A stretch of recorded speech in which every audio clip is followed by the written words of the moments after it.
আজকে আমরা ফিজিক্সের একটা চ্যালেঞ্জ নিয়ে যাচ্ছি ম্যামের কাছে, দেখা যাক ম্যাম পারেন কিনা। Hello sir.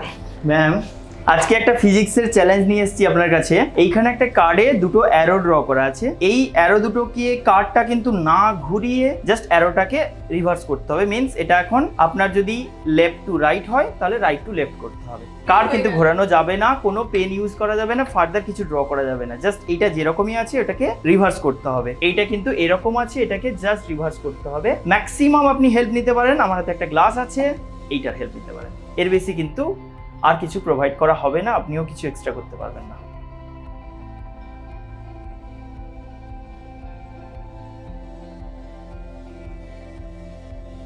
স্যার এটা পসিবল না স্যার, আপনি প্রতিবারে আমাকে কিন্তু confuse করেন। কিন্তু এটা ফিজিক্স, এটা ফিজিক্স, তাহলে আপনার ফিজিক্সের নলেজ একটু কম আছে, এটা বুঝতে হবে। ওকে, তাহলে স্যারের কাছে যাওয়া যাক, স্যার কি করে দেখি। আচ্ছা, এখন আমরা যাচ্ছি তোমাদের ফেভারিট দেবজ্যোতি স্যারের কাছে। স্যার কি করে দেখায় দেখি। স্যার আপনার কাছে ফিজিক্সের একটা চ্যালেঞ্জ। এইখানে কার্ডে দুটো অ্যারো ড্র করা আছে। আপনাকে কিন্তু এই কার্ডটা না ঘুরিয়ে এই অ্যারোটাকে উল্টো করতে হবে, উল্টো দিকে করতে হবে। মানে আপনার রেসপেক্টে লেফট টু রাইট হচ্ছে অ্যারোটার ডাইরেকশন, আপনাকে করতে হবে কিন্তু রাইট টু লেফট। এতে আপনি ম্যাক্সিমাম হেল্প নিতে পারেন এই গ্লাসটা। এই গ্লাসটার হেল্প নিতে Yeah. হবে, বিকারটার হেল্প নিতে হ্যাঁ হবে। হ্যাঁ, আচ্ছা, নরমালি তো উল্টো হবে না, এটা এখন লেফট টু রাইটই এরো আছে। ওকে। ওইভাবেই আমি গ্লাসটা রাখলাম। এটাতে আমি একটা কাজ করতে পারি, যদি আমি এর মধ্যে জল ঢালি। দেখা যাক।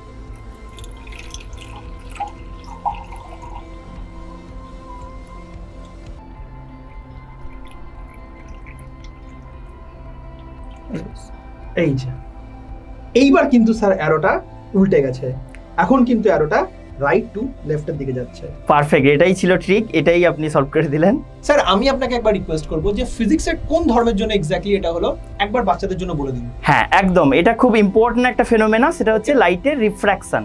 আমরা কিন্তু থিওরিটিক্যালি বইতে পড়ি বা লেন্স নিয়ে ইউজ করে দেখি যে কিভাবে ইনভার্টেড ইমেজ ক্রিয়েট হয়, একটা লেন্স কি করে ইনভার্টেড ইমেজ ক্রিয়েট করে। এইটা একদম পারফেক্ট তার একটা এক্সাম্পল, যেটা ডেলি লাইফে খুব সিম্পল ওয়েতে দেখানো যেতে পারে অ্যান্ড বোঝানো যেতে পারে যে কি করে ইনভার্টেড ইমেজ হয়, কি করে উল্টো ইমেজ হয়। সেইটা আমি ড্র করে দেখাচ্ছি। যদি টপ ভিউ থেকে দেখি, মানে ওপর দিক থেকে যদি দেখি, তাহলে গ্লাসের ক্রস সেকশনটা এরকম গোল দেখাচ্ছে। এই গোল ক্রস সেকশন থেকে রে যখন যাচ্ছে তখন এইটা আমি সিঙ্গেল অ্যারো দিয়ে এই রেটা দেখালাম, এটা বেন্ড করে এরকম যাচ্ছে, এইটা এরকম গেল। এইবার আমি নিচ থেকে আরেকটা রে নিয়ে যাচ্ছি ডাবল অ্যারো দিয়ে, সাপোজ এই রেটা যখন যাচ্ছে তখন কিন্তু বেন্ড করে এরকম গেল, তখন এটাকে ক্রস করে এটা ওপরে চলে গেল। তাহলে কিন্তু আমার ডাবল অ্যারো কোথায় গেল? এখানে। তাহলে আমি যদি এর মাথাটা এখানে রাখি তখন কিন্তু এর মাথা গেছে কোথায়? নিচে। তার মানে এটা কিন্তু হয়ে গেল উল্টো। মানে এখানে জাস্ট ক্রস সেকশনাল ভিউতে দেখলে বোঝা যাবে এটা একদম সিম্পল লেন্সের মতো কাজ করছে, কনভেক্স লেন্সের মতো কাজ করছে, যেটা কিনা এর এই অবজেক্টের মাথাটাকে উল্টো করে নিচে করে দিল। আমাদের চোখের লেন্সেও জলটাই ম্যাক্সিমাম থাকে। একদমই তাই। তাহলে আশা করছি তোমরা বুঝে গেছো যে ফিজিক্সের কোন ল এর জন্য এটা হলো।